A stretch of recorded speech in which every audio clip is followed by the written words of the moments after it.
Who would want to work when you can just StarCraft? It's so much better than work. That should be the slogan. StarCraft 2. It's better than work. It's like the bare minimum, but it's got to be true. Anyways, we'll get into this match. Best of 3. Spawning in the upper right-hand corner of Hecate, we have Dragon Kites's Oliveira, the world champion, winner of this past year's Katowice. His opponent in the lower left-hand corner has had a fantastic year of StarCraft and might be in the best shape of his life. Recent GSL finalist. It is Gumiho, recently joining Cloud9. It's a big team join there. Gumiho's been teamless for a while. He was on Psystorm for a long time. Big shout out to Psystorm. But left the team, was looking for a new team for a good bit. Was finally picked up by C9. Cool to see them join us in StarCraft. Very happy about that.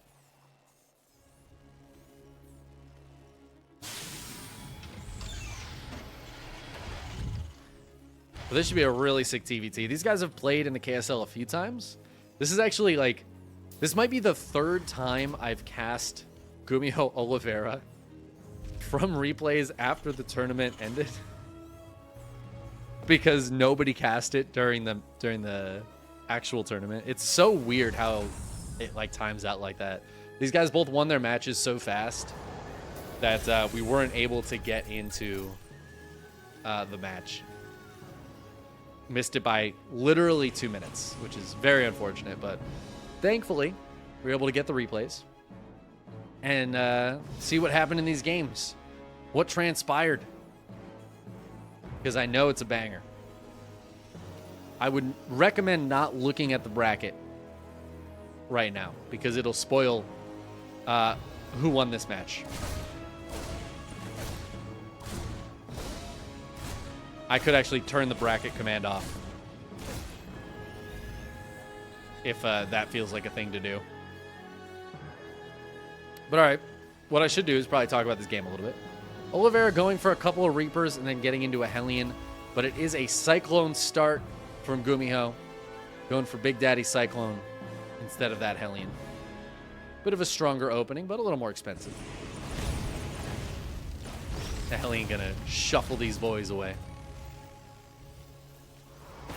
I mean, if I hopped up a cliff with a jetpack and then fire was just raining down from above on me, I'd probably leave too. I'd probably be like, yeah, you know, I think I'm gonna leave.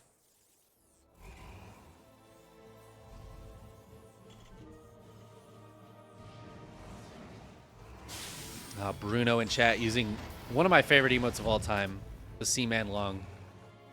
I think I have the ability on YouTube now to like add, I might be able to add emotes. I'm not sure.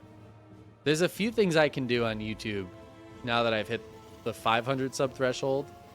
I can't quite like monetize ads yet, which is a bit unfortunate. Not that it would make me a lot of money, but you know, it's nice to make some money.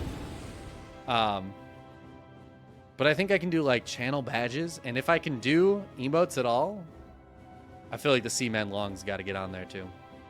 Shout out to Crass Culture for that set of emotes. Oliveira flying across with the medevac, gonna try to do a cheeky drop. It's kind of a weird set of units here. The tank a little too far away to defend this. Megumi gonna have to defend this with the Marines. The tank will unsiege and immediately come on over to help. The Cyclone locks onto the medevac, but it boosts away. Ooh, Gumiho is chasing. He's going for the chase. He's not gonna get it. Oliveira's gonna drop out. Yeah, Gumiho's gotta run away now. Or does he? Hold up. Whoop. Gumiho's coming out here, man. He loses the Cyclone, though, and that is going to mean Oliveira can pick up. The Viking is out. The boost is about to run out. The Marines going to do their best here to fight this out. Wow, it's rare to see tanks get bopped by the Reaper grenades, but There it goes. Oh my god. I see somebody joining the KSL, supporting, looking for replays, saw those Protosses in there and said, I need to know how the Protoss is Protoss today. Thanks, Hup. I love you, buddy. Big shout out to the people who support the KSL. It is fully Patreon funded. What is this drop, Gumiho? It's just 2 siege tanks. And he's... Oh, he got blopped. He got blopped. Oh, my God. Oliveira with the stop. I mean...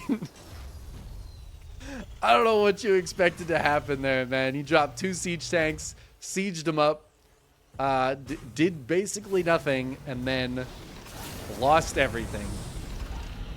That is beautiful. Great hold from Oliveira, but, I mean, there's like 800 different ways to handle that. Oliveira picked the funnest one, though. Waiting for the tanks to unsiege. Interference matrix right on top of there. So interesting, we do have Oliveira going for the Ravens. No Ravens out of Gumiho. This is not super weird for Gumiho. Not a lot of Terrans play this style, but Gumiho likes to go Ravenless a lot of times. And I mean, I feel like his TvT win rate kind of speaks for itself, that it works for him. But almost every other Terran goes for Ravens like every single game. That Interference Matrix is such a strong spell. We saw it get used there, but against the siege tanks, it's particularly strong. This push out from Gumiho, though, is just going to catch Oliveira a little bit out of position. And he's going to be able to kill a couple of SCVs here, delay this base from being taken by a little bit. And Gumiho's going to take his own base back at home. I mean, this is minimal investment. I thought Gumiho was going to go home, actually, but he decides to stick around. He does have air dominance, which means he can keep an eye on his opponent a little bit easier than his opponent can keep an eye on him. There's a nice little tank shot. 2 tank shots going off here. Oliveira taking some damage for no reason. And while he did take some good trades earlier on, Gumiho is overall taking the better trades this game. Oh my god. And this orbital command might be in some trouble. The Vikings trying to fight the Vikings. Some of them shooting at the orbital. Gumiho's going to absolutely win this fight. Where are the Ravens? Oh, they're running away. They're out of here. These Ravens, they saw all those Vikings and they were like, you know what? It's not worth it. It's not worth it. I don't need to help defend. Oh, but maybe they did. Oh, these tanks getting some big shots off. Killing a lot of bio. Oliveira does clean them up. And he's going to try to get some damage done over here. There's nothing to defend this. So the auto turrets could be massive. But Gumiho's continuing to push. He is going to kill all of those Marines. Auto turrets going down, though. How many SCVs will go down? Gumiho only losing a couple so far. Vikings pop out, they'll kill these Ravens. And at the same time, Gumiho continuing to push on the other side. He still has the air army lead. So many Vikings are out. This is pure mech, by the way, for Gumiho. He is on tank Viking, which is why he's able to just keep reinforcing with more and more tanks, more and more Vikings. The bio coming out of Oliveira just keeps dying for nothing. Oh no, the SCVs, they stopped repairing. Oh, Oliveira. He had all the time in the world to get that repair going again, but he just didn't see it. And now Oliveira is going to break that. Stim is done. The SCV's helping. Oh, no. What happened? Did we? Oh, no, dude. Was there? This is so sad. We don't get to see the end of this game. Oh, man. What is going on?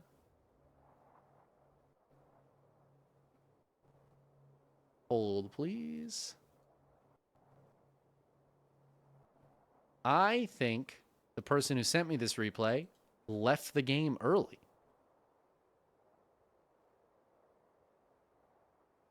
Or dropped.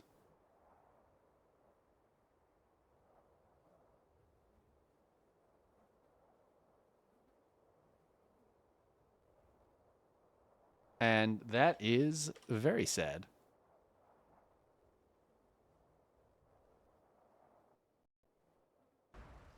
Check to make sure. What?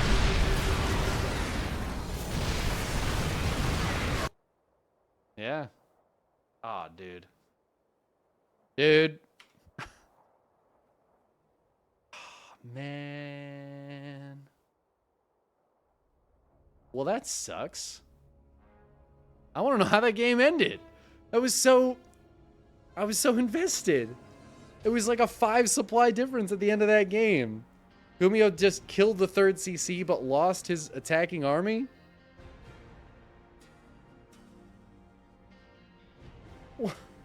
What? Dude.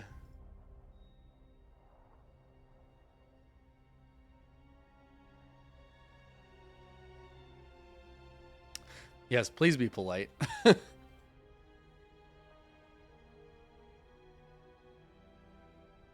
I mean, the person I asked to send me the replays sent me the replays. It's possible that, like, their internet dropped at that point in the game.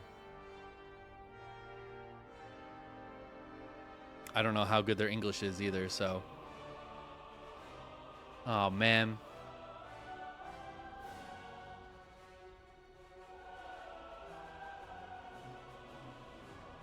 Well, that sucks.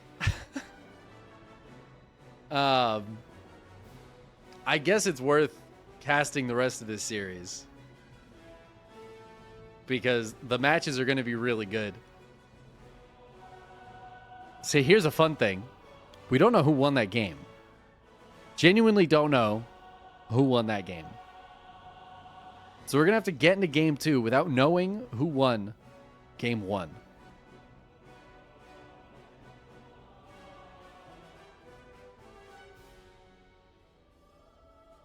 I'm going to message Gumiho and see if he can send me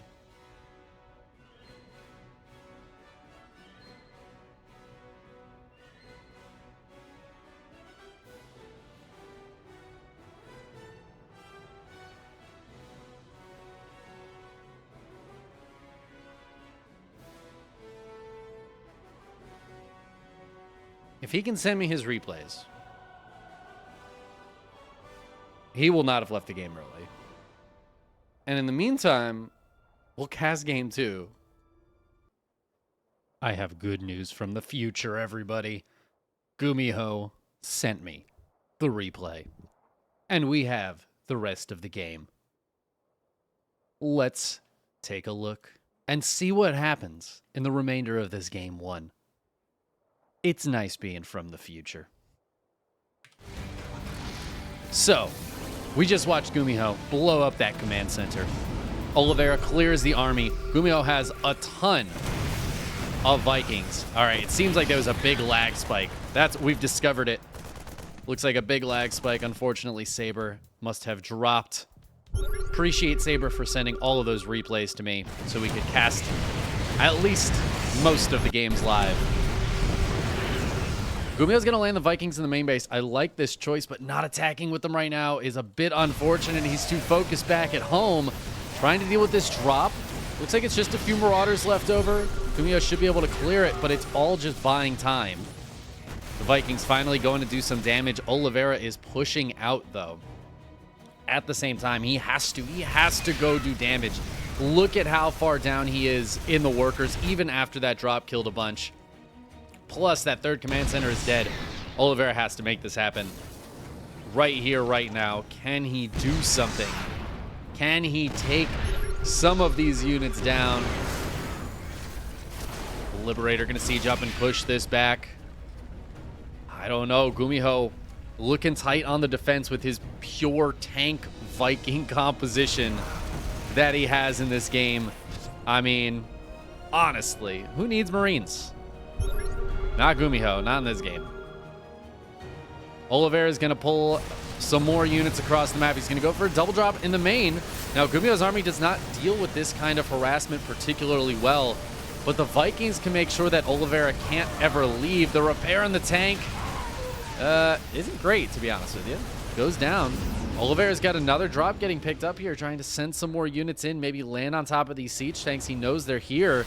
There are some Vikings, but he's going to go for it anyways. One of the medevacs dies. He's going to lose a lot of bio for this.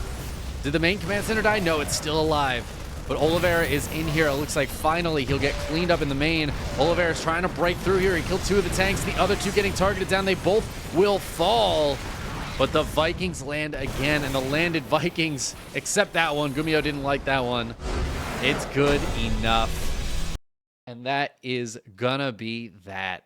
Gumiho takes game number 1. We got some closure on that game. It took a couple days to get there for me, but for you guys, it's just moments in the edit. Now, we're gonna go back to the rest of that video where I had no idea what happened at the end of this game. So yeah, we're going back in time. We've got to go back to the future, Marty.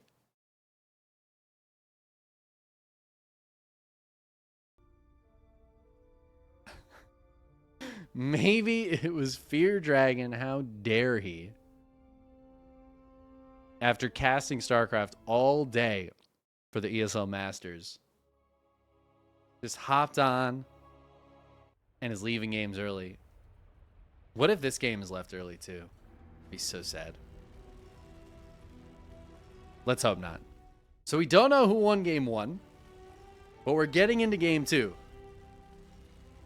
This weird content here.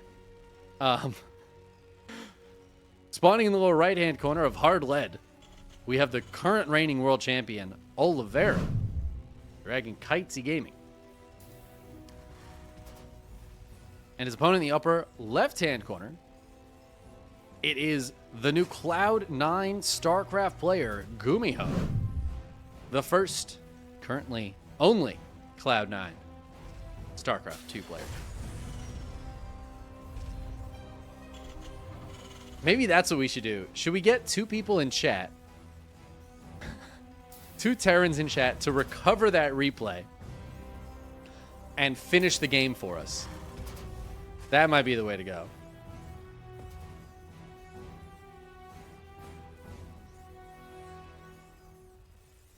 It's true. We're casting this from replays, so I don't know who won game 1. But based on who wins this game, we'll know who won game 1. But I've also asked Gumiho to send me his replays. We'll see if he does. It's possible he just doesn't. He might not even see the message. Entirely possible. If he does, we'll cast the rest of that match. I'll just fast forward to that spot to figure out what happened. I'm going to post this on YouTube regardless, because you know what? Weird content is good content. If we have to deal with this live, then the YouTube audience has to deal with it too. All right? And it'll be worth it, because games 2 and 3 will hopefully be complete games. Actually, like, part of me now hopes that the person who covered these matches, that covered this match, left all 3 games early while it was, like, pretty dead even. Oh, man, that game 1, like, Gumiho was ahead in game 1. But he had just lost his position on the map. Oliveira had just cleaned up the army. The supplies were very even. I feel like Gumiho probably goes on to win that. However, Gumiho was playing mech. He was on tank Viking. And that can be, that composition can have a lot of vulnerabilities. It's the kind of position where Oliveira might be able to fight back from it. Bio is really good at scrappy games. And Oliveira is really good at scrappy games also. Like, making it happen when it feels like you shouldn't be able to.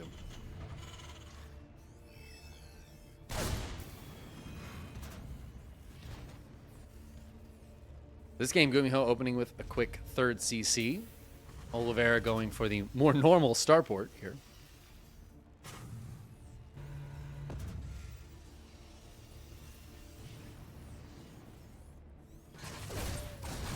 I feel so out of whack.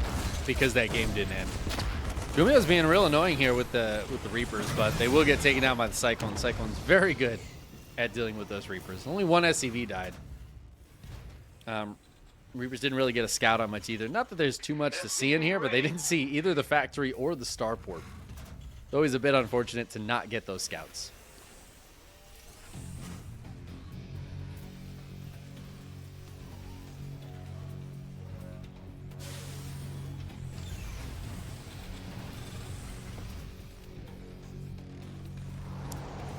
Gumio getting a couple of Hellions out to follow this up.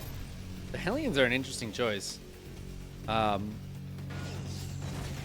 Oliveira just getting into Marine tank Raven production. Very normal stuff in this TvT out of Oliveira. He scouts the quick third CC as well. So he's putting his down, but he knows Gumiho's is done. It is in orbital already. That's going to give him triple mule, triple SCV production. And he's going to be able to take that third pretty much whenever he wants. Oliveira doesn't have a lot of pushing power right now. He could go for a push with a second tank. The Raven out as well. Only one Raven, and he did not research interference matrix. So that's a new change, that the Raven has to research interference matrix at the tech lab. Oliveira opting not to do that, so he can't get any shutdowns. Just auto turrets or anti-armor missiles for this Raven. Or flying forward and dying, which Ravens are really good at. Particularly if I'm controlling the Ravens. Very, very good at flying forward and dying for nothing.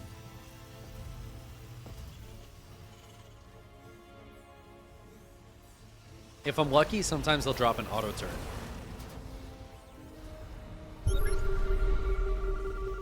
Gumiho scans to see what Oliveira is going for. He sees the third CC. Gumiho has not taken his yet, deciding to just try to defend on the two bases for now. But that means he's not really getting full advantage from this third CC being done so early. It's been in orbital for the entire build length of this CC of Oliveira. Oliveira is pushing though, so maybe not taking that third so quickly was a good call.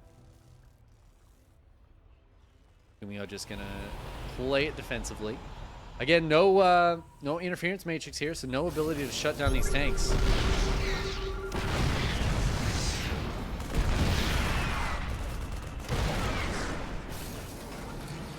Oliveira wins that first tank war. He's going to siege a little bit further forward. Gumiho is going to scan again. That should be a dead tank pretty quickly there. Auto turret's going down to finish it off. Oliveira does lose a tank, and this one's very low. He wants to keep on pushing, sieging up so close to this tank's range, but not quite there. And Oliveira's just being annoying for now. Gumiho... Oh, where is he going? Where is Gumiho going? Medevac goes down. Tank sieging up. Scans everywhere. Oliveira has a lot of Vikings. He is really putting this pressure on, putting the screws to Gumiho. Gumiho has stim though. And I feel like he might just be able to stim in on both sides and kill this soon. He's going to go for the stim. SCV's getting pulled, but they are getting absolutely minced here. The tanks doing their best on the back line of Oliveira. Gumiho will clean this up, but at great expense. And actually, hold on. Hold the phone. Did I speak too soon? No, I spoke perfectly. He cleans that up, but it was at great expense. Taking very bad trades there, losing 23 SCVs in this game. And because he never took that third base, I mean, Oliveira is going to be the first one to take a third. Oliveira is very far ahead now. Like the one thing Gumiho is going for him is he's got +1 attack. But Oliveira, this is so funny. Oliveira's doing like the exact same build that Gumiho did last game. He's just producing Vikings and tanks and was just rallying them across the map to keep that attack going. This is such a funny reversal of game one. It makes me think Gumiho won game one, and now Oliveira's like, huh, good strat. I'm going to try that. Let me give it a shot. And it just like worked perfectly. Gumiho is just so far behind now. He's 30 workers down. This is almost a double the worker situation here. Oliveira should just be able to build so much more. The one thing Gumiho is going for him is because he's going for Marines, He's keeping up in supply. He's going to try to jump on top of this, dropping his tanks out here. Can the Marines do it? The tanks focusing down that tank. Yeah, Gumiho just taps out. He does not have it. And that tells us who won game number 1. And it was, in fact, Gumiho who took the W there. That's so funny. So Gumiho did win game 1. Probably not too long after that drop from the replay.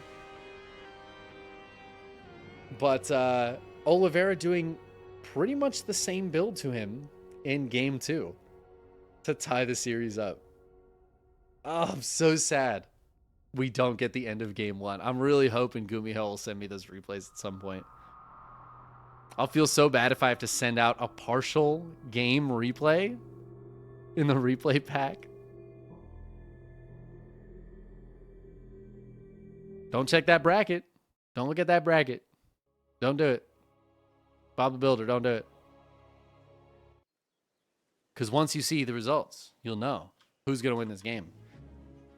Because right now, it's a tied-up series. As we hop into game number 3, it's 1-1. Spawning in the upper right-hand corner of Alcyone, we have the Red Terran player, the current reigning world champion. His Dragon Kitesy is Oliveira. His opponent, though, lower left-hand corner, fresh and hot off of a second place in the most recent GSL. It is Cloud9's Gumiho. He's got to get on that Cloud9 clan. They probably don't even have a StarCraft clan, which is really funny to think about. I wonder if they have anybody that does, like, StarCraft gameplay. I'm sure they have people on the team that, like, play StarCraft. It's just, I don't know. It's funny.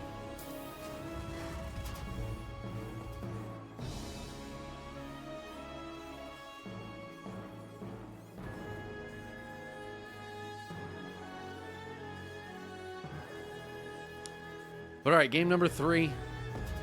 Games 1 and 2 were the player who went for just tanks and Vikings won.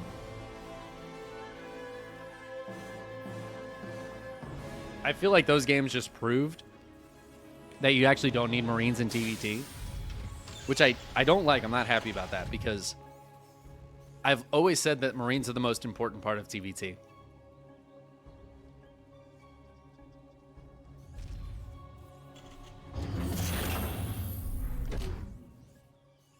Just tanks and Vikings. Listen, Gumiho in game 1, all right, he was crushing them with tanks and Vikings. He just kept rallying across the map. The game ended before the game ended. But Gumiho won that game. It would be awful if that game went on for like 25 minutes.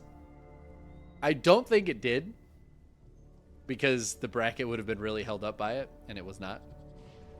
But it'd be awful if we missed like an excellent, sick TvT after the start of that game. It's just so funny that Oliveira immediately was like, yeah, that's a good build. I'm going to try that. And hit Gumiho with the same thing. The micro battles are fierce here. Oliveira won that first micro battle. Right now, Gumiho's trying to get him back. Decides not to engage.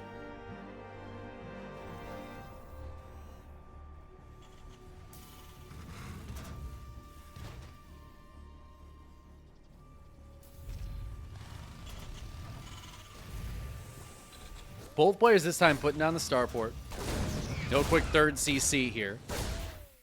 The quick third CC last game, I feel like really ended up hurting Gumiho. Just delaying his air tech. It felt like he tried to get a sneaky advantage, but Oliveira really just took advantage of it. Took advantage of his weakness. You are weak. You are weak. As Oliveira in game 2.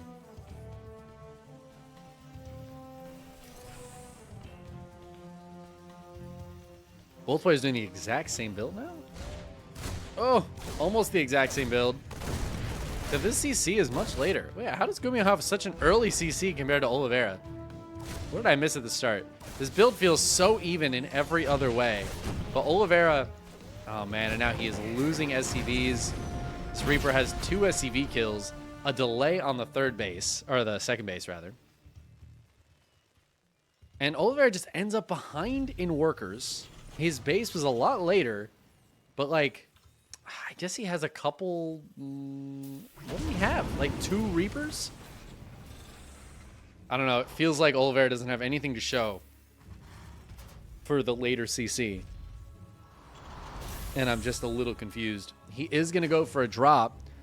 There's a medevac out for Gumiho, though, too. And I'm a little worried Gumiho's going to pick up and leave right as Oliveira gets here. But it looks like Oliveira is going to be able to get the drop off. He's just going to go right on in with the tank and the Marines. Gumiho pulls back immediately. It's going to be some lost mining time. Going to unsiege his tank and move forward. Marines getting splatted by the siege tank. But it looks like this will get cleaned up. The Viking making sure that medevac can't get out of there either. Only the Reapers escape. Oliveira forced to back up.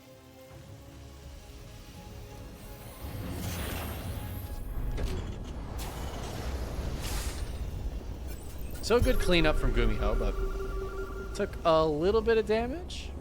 I think overall, well worth it.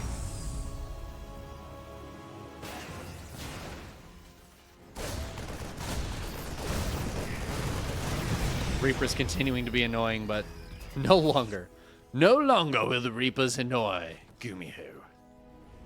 They have been shut down.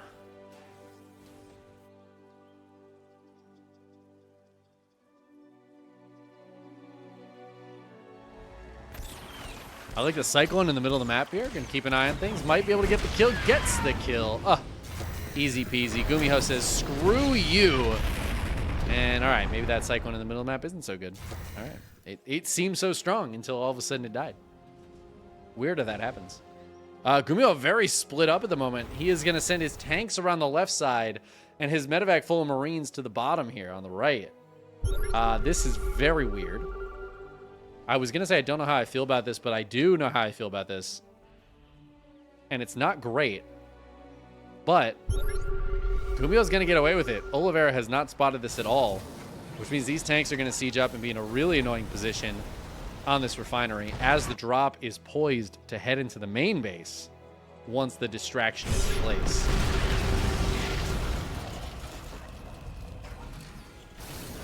Oliveira has a Raven with, again, no interference matrix here, which I feel like is maybe a mistake for Oliveira. Not like a mistake, but I don't know if it's a good call. Gumiho's going to get the drop off in the main, though. Killed a couple of SCVs, it looks like. He's killed 2 refineries. Oliveira didn't commit enough to this. Gumiho is winning the fight against the Marines, and he's going to kill more SCVs. The tanks are still here. Some Vikings helping them see. Finally, those Marines get cleaned up, but Oliveira is now down 11 workers, as Gumiho's third is already on location. Oliveira is flying his over right now, but it's not a good position for Oliveira. That drop did so much more than it had any right to. 9 SCVs have gone down this game. And overall, the trades have been, wow, so in favor of Gumiho. I mean, that is huge. 1,000 resources at this state of the game is massive, especially since Gumiho is ahead in workers, ahead in army supply. I mean, this is huge. And Gumiho is going into mech. This is real, true mech Terran. Games 1 and 2, the mech was like just double factory openers with the double siege tank production, but this is a bit more real deal out of Gumiho. Oliveira, hey, what was I just talking about? Double factory siege tank production. It's exactly what he's going for here. Drops that third factory, but Gumiho is already properly into mech. Double starport, triple factory. Gumiho's going for it. What is the air army right now? 10-8. Gumiho is ahead, but he doesn't have all his Vikings here. Oliveira's Vikings need to go check things out on this side, because they can win. Well, can they win this fight? Come on now. They do have the Raven to help out. Anti-armor missile could be huge. Gumiho not going to stick around to find out. Just getting the damage done, backing up, trying to chip off damage here and there, and he's added to his lead in terms of the resources lost. And that's just going to make it harder and harder for Oliveira to catch up. I thought this was a double expand. I got really excited. Gumiho's taking this base up here. I really thought this was a CC for a second. Just a floating racks, the good old I'm going mech floating racks.